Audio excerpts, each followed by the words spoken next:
earliest stages of the relationship are the easiest. This is what we call the honeymoon stage.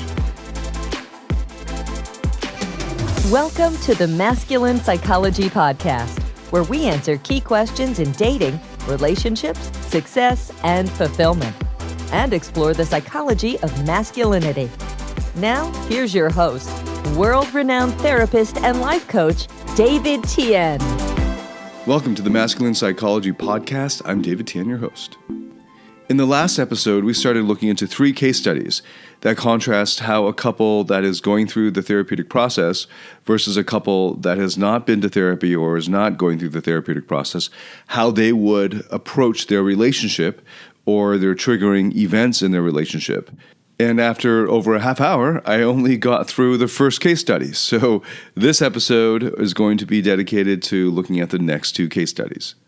Again, this is super important because it'll be very difficult for you to create something as rare as a successful, loving, passionate relationship that lasts decades if you don't even know what it would look like. Something as rare as a loving and passionate relationship that spans decades, which may account for less than 20%, probably less than 10% of current relationships that actually are successful as I'm defining it. That is not just one that has longevity, but also passion that grows over time and love and connection and intimacy. It'd be a total fluke if you were to create this by accident without knowing what it actually looks like or knowing what you're aiming for. So, in presenting these case studies, we're taking advantage of the principle of begin with the end in mind. This is also very important because a lot of single guys who are struggling with dating are hyper-focused on just the next thing, for many of them, getting the next date. So they're just putting all of their effort and mind, their focus on just getting to the next date or even just getting a date. Not realizing that the earliest stages of the relationship are the easiest. This is what we call the honeymoon stage. And if you just focus on the next step or the next stage, it'd be like treating a marathon like a sprint and then gassing yourself out very quickly and then wondering why everyone's still running. Well, what you're signing up for, if you want a relationship, is a 50-year journey, maybe even longer. And when you're just focused on the very early steps, you end up making a lot of bad decisions and bad choices that will hurt you in the long run. So this principle of beginning with the end in mind is not only about keeping your eyes on the ball or setting a goal, but it's that you really have to have the end in mind before you begin, ideally. I've made a recent podcast episode on how to select the right type of partner who would actually have what it takes to succeed in a long-term relationship. And if you're just focused on the first steps, the early steps of just meeting a woman or just getting the second date, you're focusing on the wrong things, and it will likely mean that you ignore or miss the most important things, like whether she's mature enough for a relationship or whether she is an ethical person or cares about moral principles or has moral principles. I refer you to that episode 61, if you want to go into more detail and more depth about what it takes to succeed in a long-term relationship. So don't fall for that myth, what I call the one-and-done myth, that the myth being that the hard part is getting into a relationship or getting the date. That's actually the easiest part of a relationship, getting into one. The hard part is actually growing the relationship over the long term, over the span of decades, growing it not just in terms of just staying together, which is what the average people think is a successful relationship, but it's the bare minimum. I'm talking about a relationship that is growing over time in terms of sexual passion and intimacy and connection. So don't fall for that one and done myth, which is that you just find one or get into one and then you're done growing or learning. If you do that, then the relationship will definitely fail. And now you're actually in the negative. You're not even just neutral, where you're neutral in terms of your happiness, because it's actually relatively easy to create the conditions for your life to be happy on your own or just to be neutral on your own. But once you're in a relationship, it becomes more difficult and challenging, actually, to create and sustain happiness over the long term, because now you have a whole other human being in the mix. And if you do it wrong, it's going to result in you being in the negative, you being that relationship making your life far worse than it would have been experientially than if you were just alone. But the upside is a relationship can make your life exponentially better if you do it the right way. So it's a high risk, high reward experience, a loving, intimate relationship. Again, these case studies episodes are in response to a listener request. I'm mentioning this again also to point out that I do read as many of the comments as I can and respond to as many as I can. So please give any feedback you can or want to on any of the episodes. I am very glad to receive any feedback. So in the last episode, we went into detail on the case of Sarah and John. And in this episode, I'm going to be starting with the case of Kevin and Mary.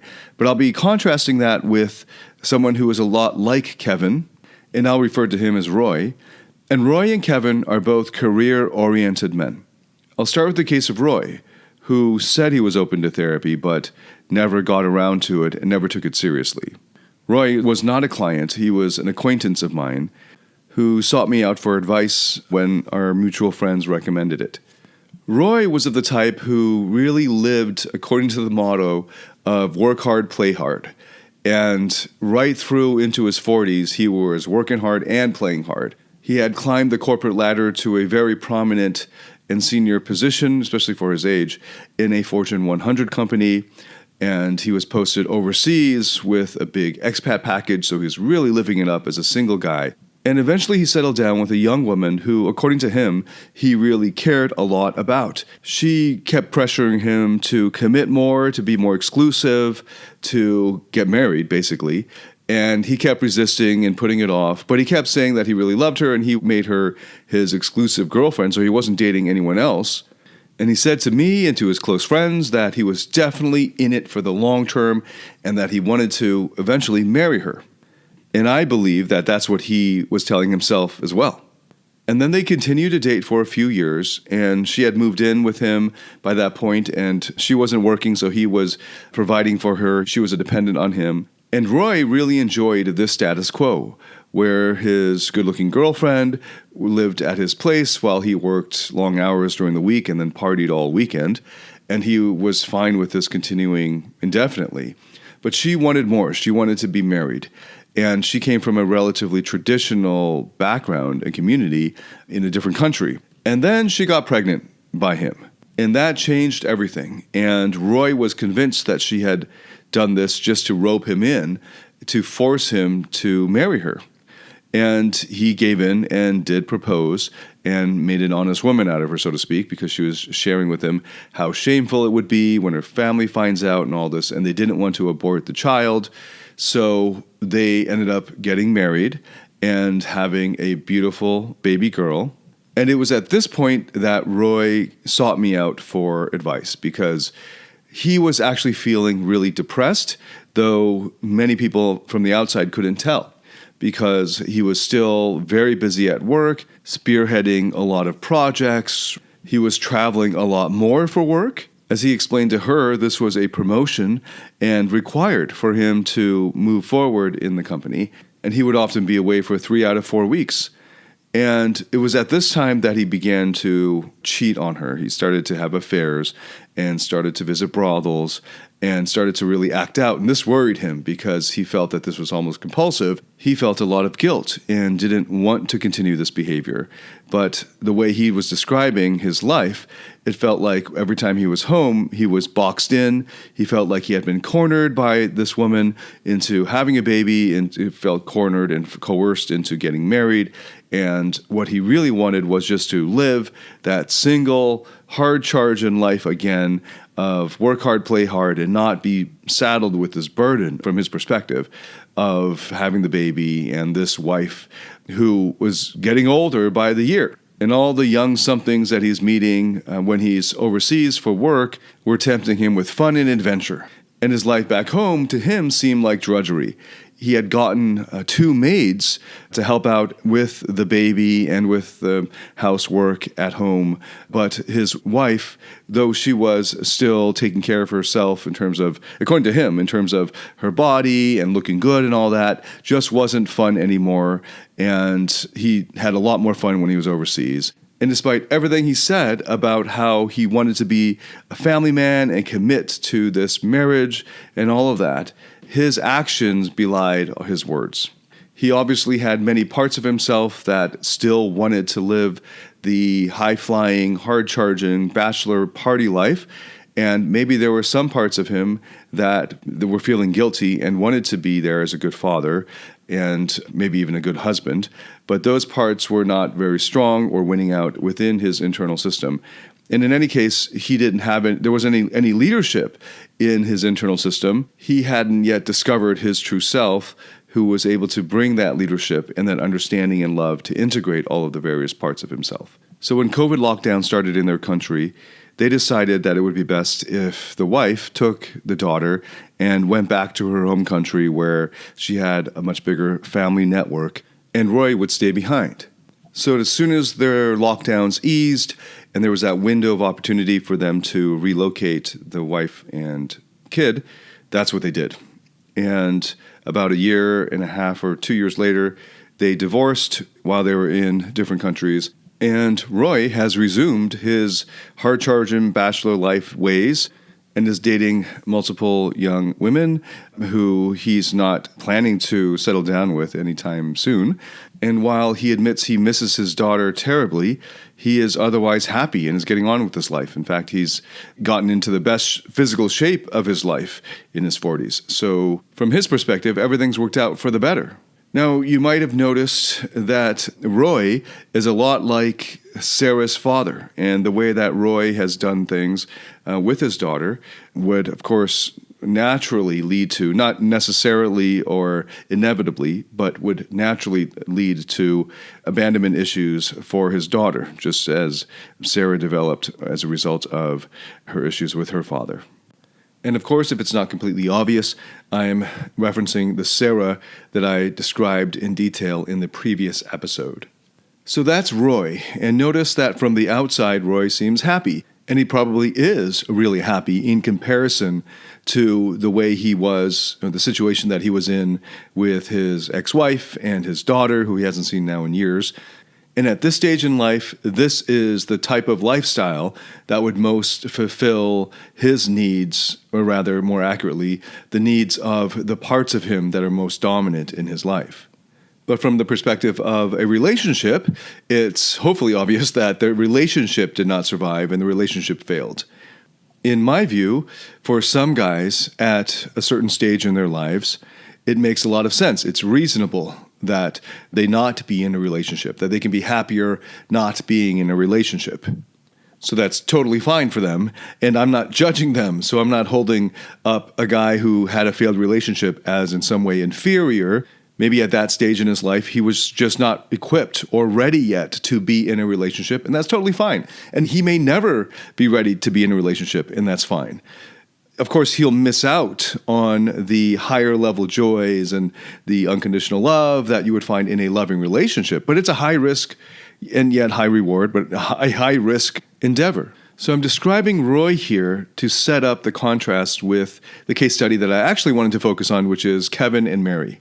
Like Roy, Kevin was a career-oriented man who dated a lot of different women and eventually settled with a woman that he had fallen in love with, and by his own admission, considered to be beautiful and had everything that he was looking for, but he was in no rush to settle down.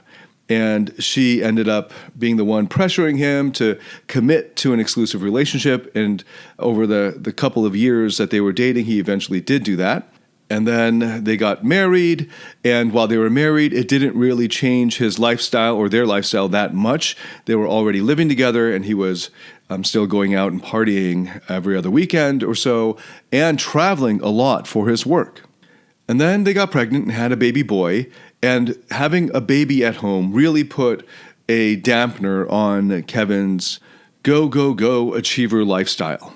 Like Roy, he subscribed to the work hard, play hard motto, and Kevin really worked hard. So he was at the office very late into the evening, and then he accepted a lot of work travel assignments. And it was at this point that Mary really started to pressure him to stay at home more and to contribute more to taking care of their son. Whenever Mary would pressure him or make him feel guilty about not being there to help her with the baby, Kevin's solution or his coping strategy was actually to withdraw, which of course triggered Mary even more and caused her to become more aggressive or more shrill or more nagging, and that caused Kevin to retreat even further. And his retreating would be staying at the office longer than he needed to later into the evening, and then heading out earlier than he needed to, and then accepting, by his own admission, accepting work travel assignments that were optional. And eventually this dynamic of her pressuring him withdrawing, her attacking him, he retreating, eventually escalated into her packing things up and packing up the baby and moving back to where her parents lived very far away in a different country. Both of them were expats in this country that they were based in, and neither of them had any family support. So she moved back to where her immediate family was so that she could have some support there. Kevin was then free to go back to the lifestyle that he was pining after, with the baby there and with the wife turning into more of a mother, not wanting to go out, not dressing up, not being in the mood to go out on dates. And he was more absent from the home anyway, so there wasn't any time for them to go and date. And this was already, I think, about a year and a half into their baby's life. And they still hadn't set aside that time for just the two of them to grow that relationship, because they were stuck in this cycle of her blaming him for not being around and helping out more, and then him retreating more. So she then moved out to a whole other country, and then they just kept up communication through video calls where he'd see his kid. But now he's free to go out at night and to resume the party lifestyle and also the work lifestyle that he was accustomed to before the baby came. And it was at this point that Kevin found my work.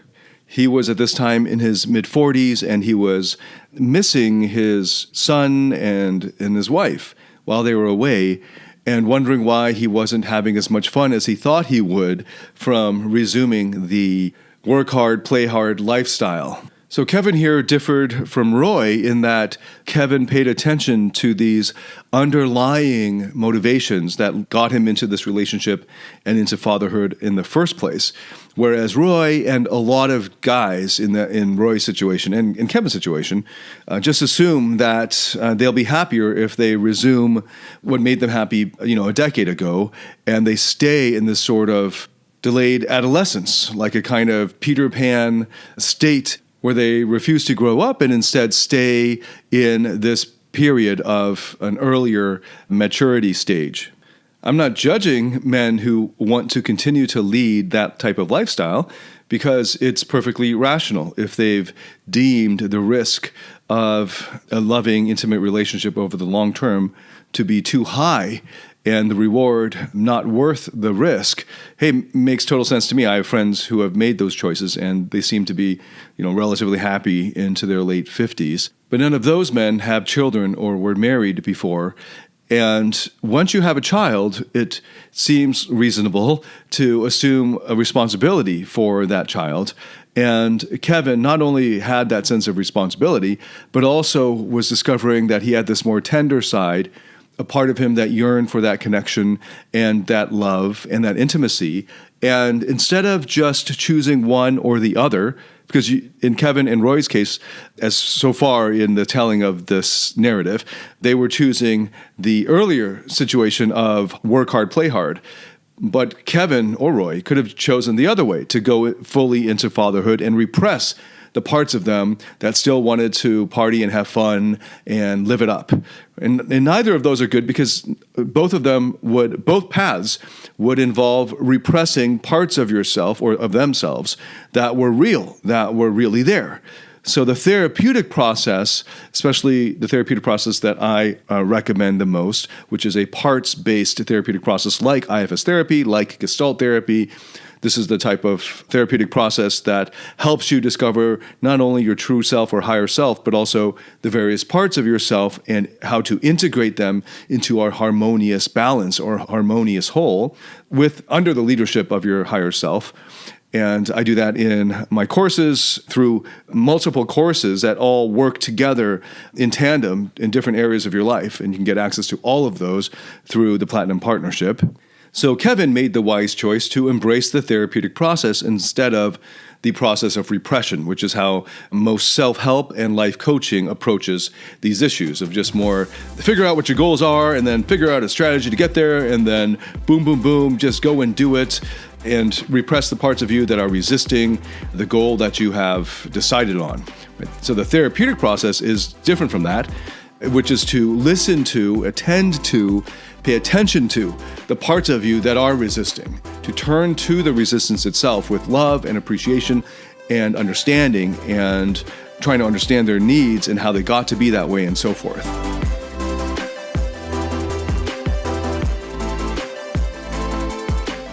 Do you struggle in your interactions with women or in your intimate relationship? Are fear, shame, or neediness sabotaging your relationships or attractiveness?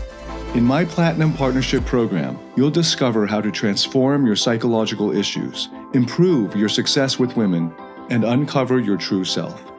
Get access to all my current and future online courses by applying for the Platinum Partnership today at davidtianphd.com/platinum. And that's what Kevin embraced. And as a result of going through the therapeutic process, he realized that there were parts of him that didn't want to let go of the work hard, play hard lifestyle out of fear that they won't be enough, they won't be significant enough in terms of achievements, but also in terms of validation of what it meant in their view to be a man. And for Kevin, he grew up with this view of being a man as requiring that you are good with the ladies. So it was really hard for him to reconcile that with no longer flirting or chasing after women, but instead now changing diapers and being fully present with a baby that can't talk to you and, all that, fatherhood. So then Kevin worked with his company to move into a more senior position that didn't require so much travel. And it turns out that while he was telling his wife that travel was required for him to move up in the company, it actually wasn't. And that was a lie that he was telling her as a way of getting out of being bound up in the responsibilities of fatherhood. And they were in a country where it wasn't common to have any kind of domestic help or to have a nanny. So he then worked with his company who set him up with help. And he then invited Mary and his son back to come back to their home. And now with the support that he had hired, it freed up their time so that they could finally go on date nights. And it turns out Mary wasn't enjoying the fact that she couldn't go out or dress up. She just felt like she was stuck because someone had to watch the baby. And the baby, growing up at this very young age, was very demanding. And she was still breastfeeding and all kinds of other logistical issues that made it difficult for them to just hand him over to a babysitter. But now with a professional nanny coming in for a big part of the day and on the weekends, they worked together to come up with a strategy so that it would actually free up their time for the two of them to go out on dates and to rekindle the romance. And with the strategies that he learned in Rock Solid Relationships, he was able to rekindle that passion that was there at the beginning. And more importantly, through the therapeutic process, by working with his private therapist, by working through my courses in this area, not just in Rock Solid Relationships, but Freedom U and other courses in our Platinum Partnership, he was able to get to know those parts of him that were reluctant to give up the work hard, play hard lifestyle and to help them let go of their burdens and to discover the more vulnerable parts that they were protecting in him. And it turns out these work hard, play hard, achiever type of parts were also yearning for love and connection and intimacy that he would get with this connection with his son and his wife.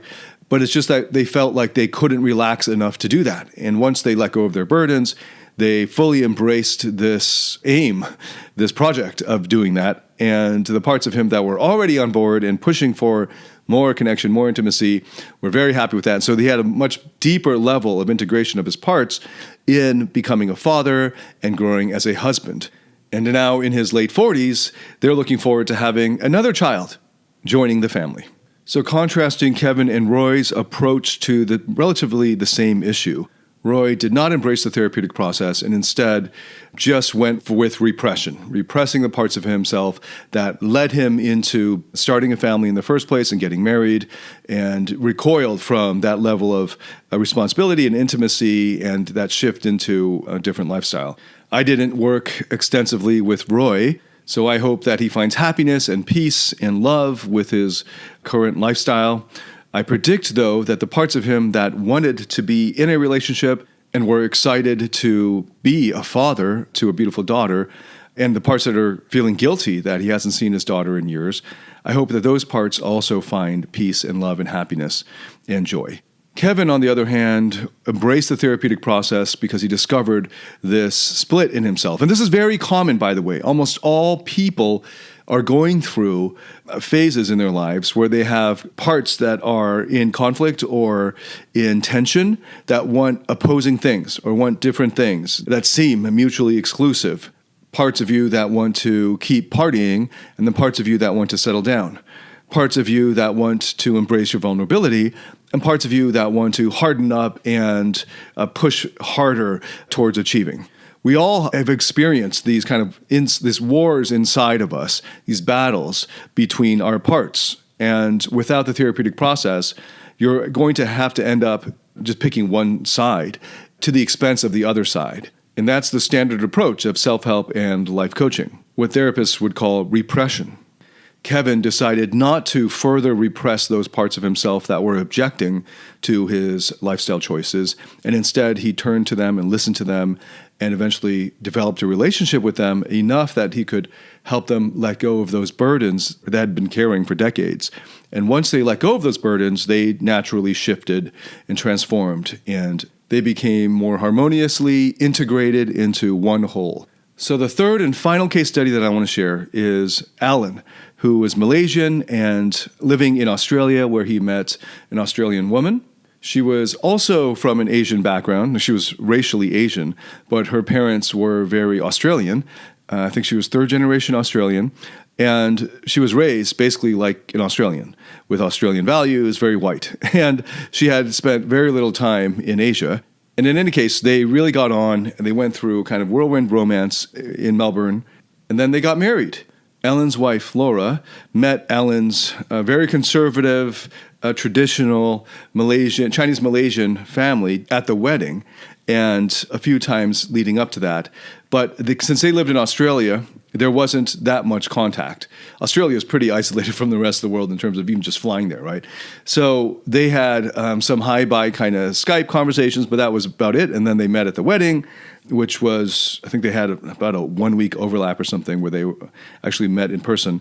And then beyond that, there was relatively little contact. And then there was COVID. And when the COVID lockdowns happened, Alan and Laura's relationship actually, according to Alan, actually picked up. And they ended up spending even more time together. They enjoyed ordering takeout and the whole deal, just sort of hunkering down at home and working from home. So they enjoyed that. And actually it was, for that, just the two of them in their condo apartment, not so bad. But then once COVID ended, Alan missed home and he brought Laura back to Malaysia, and they stayed for almost a month with Alan's family in Malaysia. And Alan had a lot of extended family as well, not just his immediate family, all living there in KL. And then this is when they started to have a lot of problems. Alan had taken my online course, Rock Solid Relationships, and when he and Laura started to get into much bigger fights while in Malaysia, he reached out to my support team for extra help. So as we worked together, I discovered that Alan, when he first moved to Australia, it was a big deal within his family. His mother cried and acted as if he was an unfilial son, like he was abandoning the home in some way. They were very traditional. They were not an international family. They, for many generations, were in the same area in Malaysia. And Alan, still single, relatively young, according to his family, moving away to Australia, it was like a slap in their face. It was like saying, you did not provide for me well enough in my family home, so I'm going to abandon it and go to a faraway country to restart my life. They had mellowed out as a result of Kevin's career success since then, but also of just time, the years that had passed. And for the first time since then, Alan moved back for an extended period, almost a month, with his new bride, who was basically like a foreigner. She was an anglicized Asian. Racially, she was ethnic Chinese, but she didn't identify with any of those Asian cultures and didn't spend much time in Asia. And that was something that, having grown up in Australia, she was quite sensitive about because she felt like all the way through her childhood and as an adult that she wasn't Asian enough for Asian people. And then in Australia, she had to deal with the otherness of being somebody other than the dominant white culture. So she was telling Alan that she was getting lots of judgmental looks and snide comments and treatment of kind of contempt. And Alan was saying that she's just being too sensitive and she's reading into things, so she didn't feel understood or supported by Alan.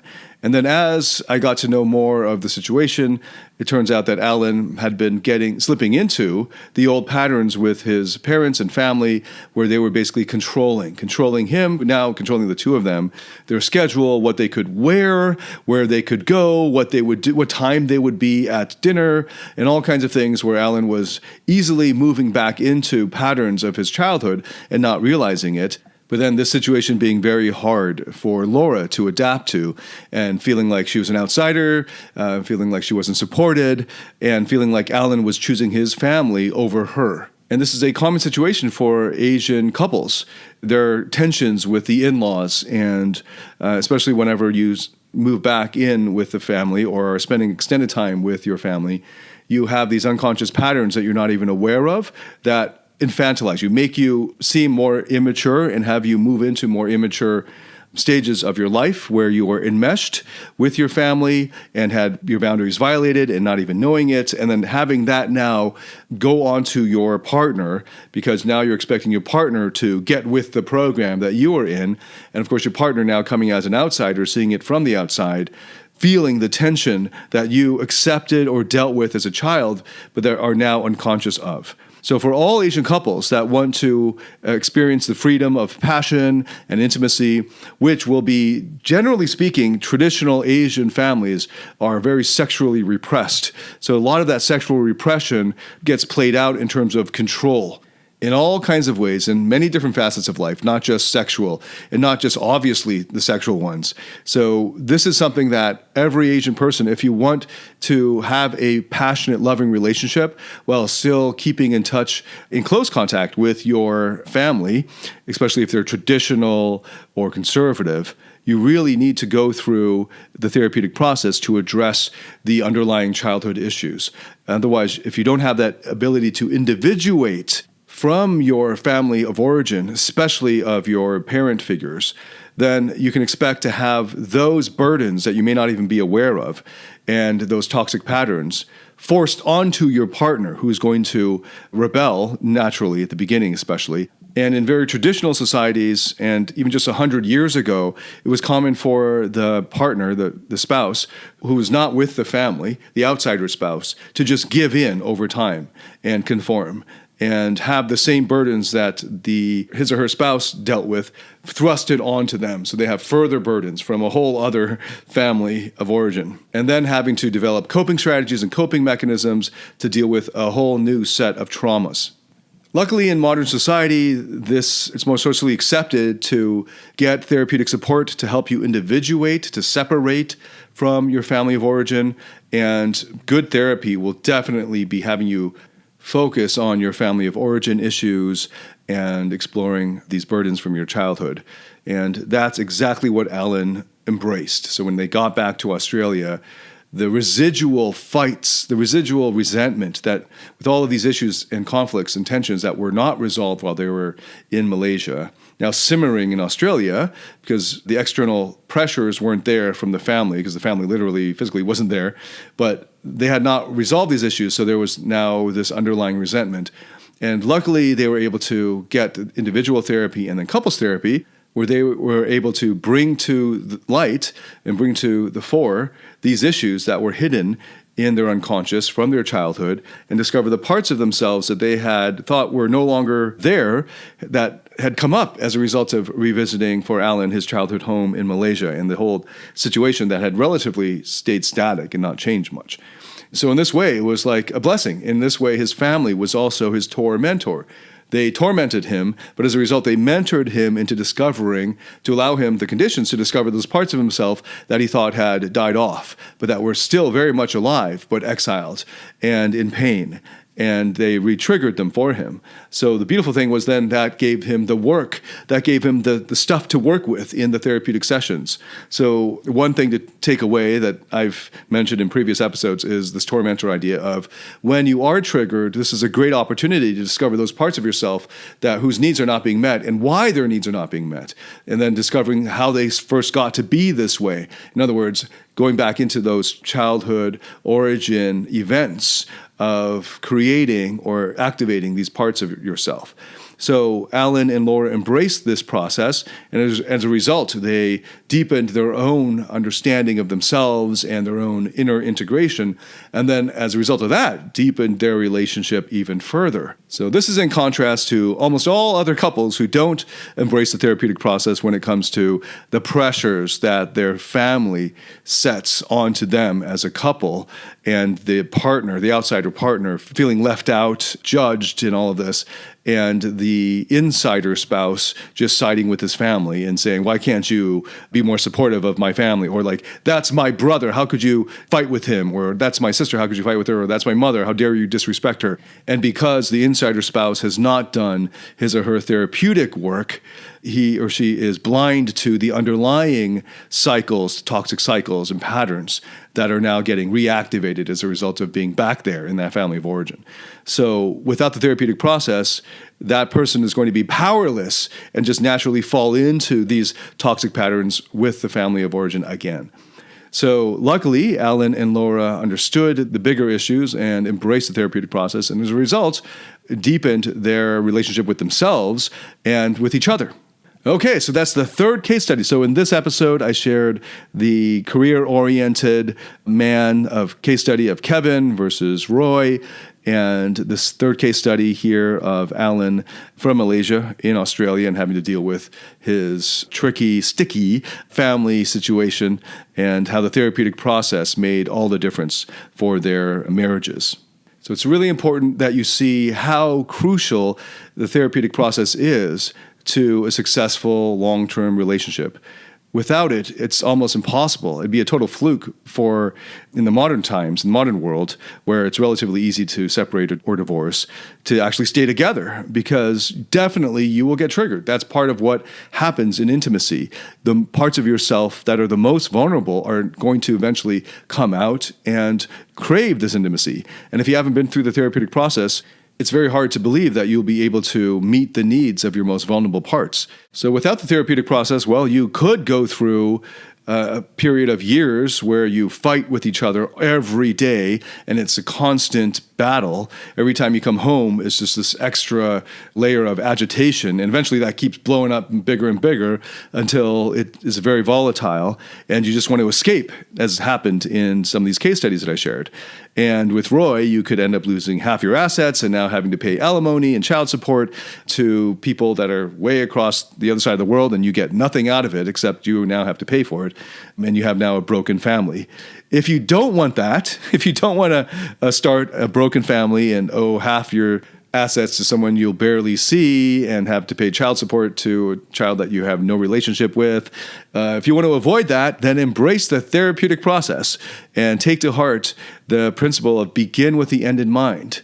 Now, when it was Alan in Malaysia, when he wrote to us, he first thought that he had chosen the wrong person. And luckily, he didn't just cut the parachute and hope for try to find a backup parachute, as many people will. They just think, oh, I got the wrong spouse. I'm just going to end this relationship, get a divorce, and then find the right person. And it's true that relationship success is 80 or 90% due to whether you've chosen the right partner in terms of their maturity and their ethics and their sense of responsibility and loyalty and so forth. But if you're already deep into a relationship, it's probably worth your while to figure out how you got into that relationship in the first place before you just cut the cord. There was something or a lot of things that attracted you to that person in the first place that led you to want a long-term relationship, to commit to this person. And until you understand those parts of yourself that wanted that fully, you're very likely just going to repeat that pattern. So luckily, Alan didn't just jump ship.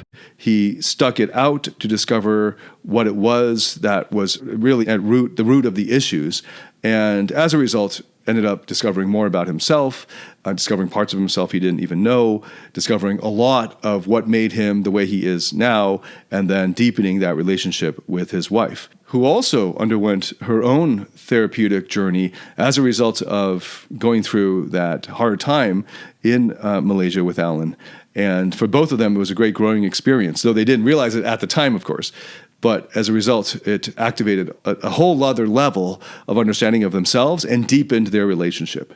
Okay, so thanks so much for your comments. Again, this and the previous episode were inspired by a comment from a listener. So please let me know what you think of this episode. And if this benefited you in any way, please share it with anyone that you think would benefit from it. And thanks so much for listening. I really appreciate it and all of your feedback. I look forward to welcoming you to the next episode. David Tian, signing out.